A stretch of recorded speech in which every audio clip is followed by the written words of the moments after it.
Hello friend, नमस्ते। स्वागत है मेरे चैनल में। आइए सुनते हैं चुटकिला सोहर गीत। हंसी हंसी पियवा मोरे बहिया धैले, हम त जननी खेला करिहे, हम त जननी खेला करिहे हो। सासुई हो हंसल का जीव के काल भैले, उठल बैठल काल भैले, उठल बैठल काल भैले हो।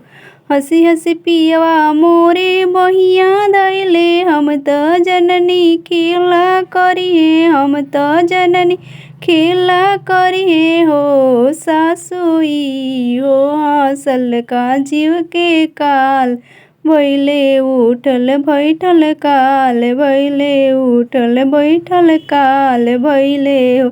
घोड़ावा थर थराए लागल, दिन दिन पार भैले, दिन दिन पार भैले हो। सासु अब की के दर्द सहिले, बो तय अब नाय ऐसन काम करबो, अब नाय ऐसन काम करबो। खेल कूदी के चल गइले, गर्भ में डाल गइले, गर्भ में डाल गइले हो।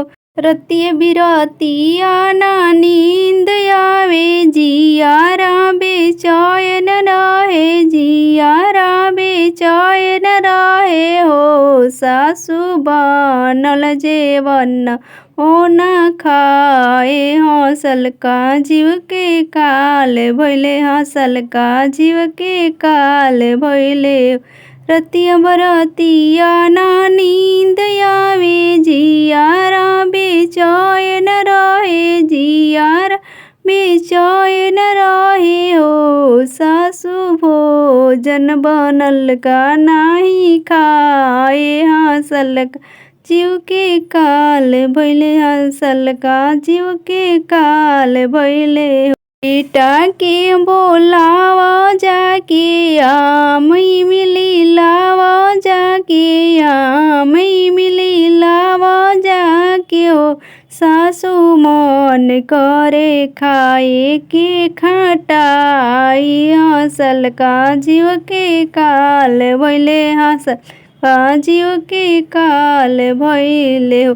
बेटा के बोलावा जाके, आमई मिली लावा जाके, आमई मिली लावा जाके हो। सासु मन करे खाए के खटाई, हंसल का जीव के काल भैले, हंसल का जीव के काल भैले हो। आधी राती के पीर होला, डॉक्टर बोलाई दे तू, डॉक्टर बोलाई दे तू, जियारा बचाई ले तू।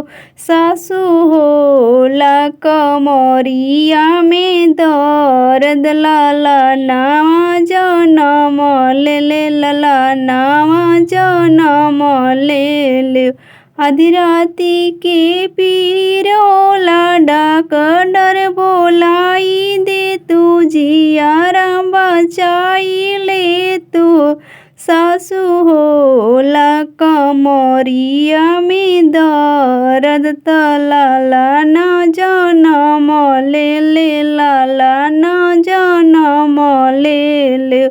बहुआ मोरे बेटा ऐसन गुनी हवे, दादी बनाई दिहले, कुल दीपक जलाई दिहले हो। बहुआ जुगे जुगे जियस मोरे लाल, महलिया उठे सोहर, महलिया उठे सोहर हो।